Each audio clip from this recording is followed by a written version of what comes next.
नहीं तय अरे मटका नवा तहो भागी चला सब जानिए यागी रुकाए के मान का नहीं पाए इतना जोर का यागी लागल पाए ये हम लोगन के बुतवले के बस का नहीं बाटे।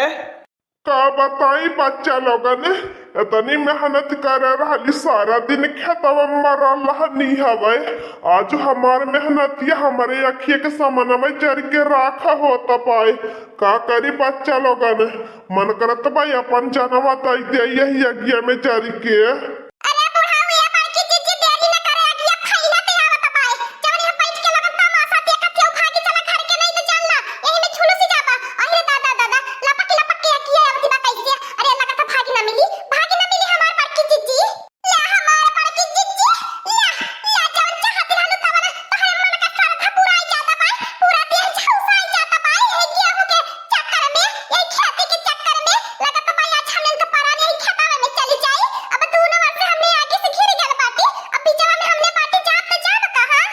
चिंता न करा बच्चा लोगन जब तक हम बाटी चिंता न करा हम कौनो न कौनो जुगाड़ भिड़ावत बाटी तो हम लोगन के आगे के बीच में से निकारत बाटी।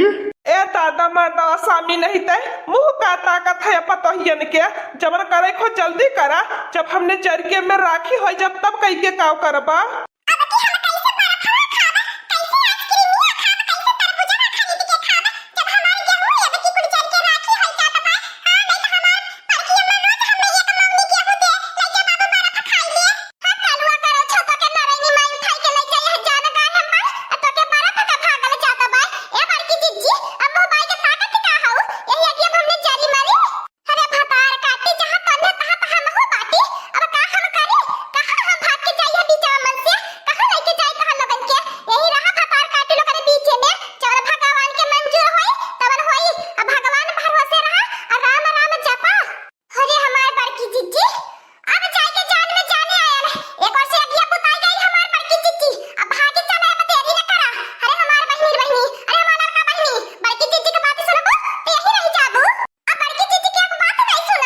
हाँ बच्चा लोगन भागी चला अब जवन होनी होवे के रहा तवन हो के रही जितना अपने नसीब में रहा उतना है मिल के रही।